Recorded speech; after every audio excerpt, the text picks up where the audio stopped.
In this video, I want to talk about the principle or the concept of compounding. This is useful when you're testing your words and you find that you are missing something or you're not able to recall the word as quickly as you would like to.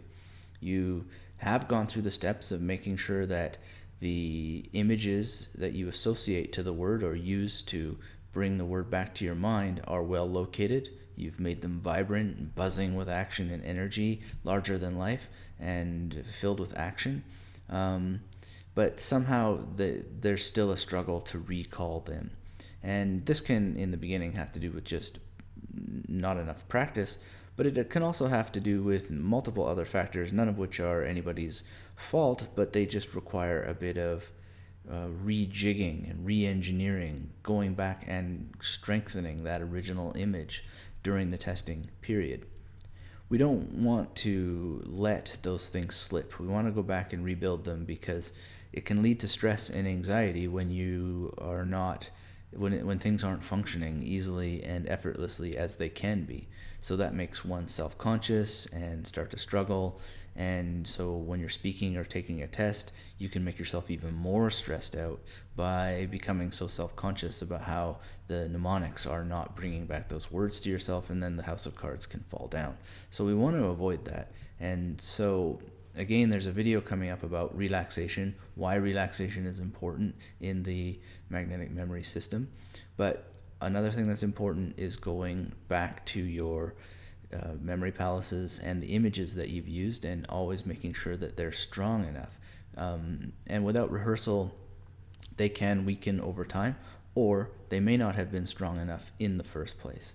Let's have an example of compounding in action. And we'll use an English word for this example because English is actually very important if it's your mother tongue to work on, not only because you can use it to practice the magnetic memory system, but also it's very, very good and helpful to expand your own vocabulary in your own language, because that allows you to find those words in the target language that you're trying to study as a second language.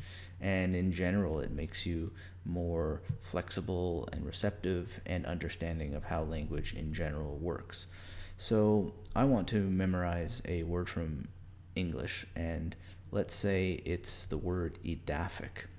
Edaphic is a word in English that I only recently heard of, and it means the study of soils. So in my English memory palace, I'd actually have a region laid out in an E-palace with words that start with ED. Very, very convenient because I have an uncle named Eddie, so he can be associated with all those ED words. Now imagine that I have my uncle at a particular station in the E-memory palace, in the ED region of the memory palace, and he is meeting Ben Affleck. And I'm in a bit of a hurry, so I just see my Uncle Eddie with Ben Affleck, and they are digging in the ground, and then my uncle asks him to lay down, and he's going to bury him. Maybe he's even got a gun to make this really bizarre. And of course, everything's big and colorful and bright and strange.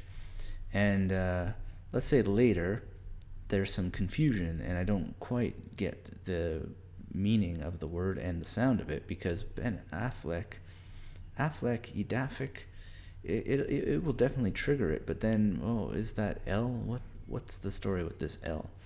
And does it belong there? So I might make the mistake of edaphic, which is not good. We don't want such errors.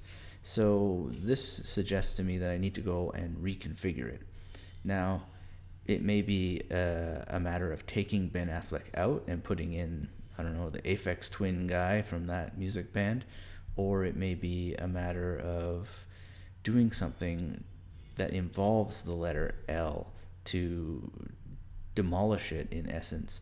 So it could be that my uncle is pulling the letter L out of Ben Affleck's body or something like that, and using that L as a shovel to dig in the soil. Another problem that might occur is that we've lost the meaning. So we found a way to demolish the L, or to find another image other than Ben Affleck to get this sound for edaphic. Eddie plus Affleck equals Affleck, edaphic. Maybe we found another way to get that sound that's more appropriate.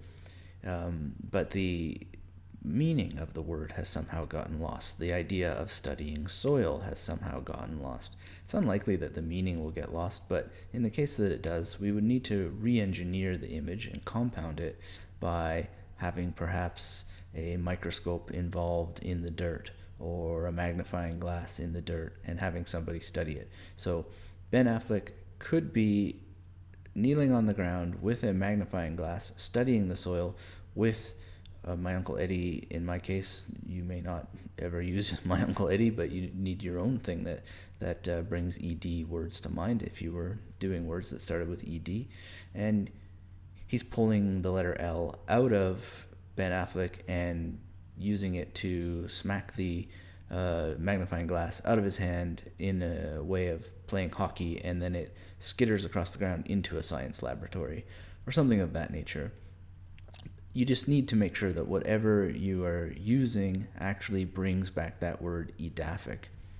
And some coaching clients I've had, they worry that all of this is going to bring clutter to their minds.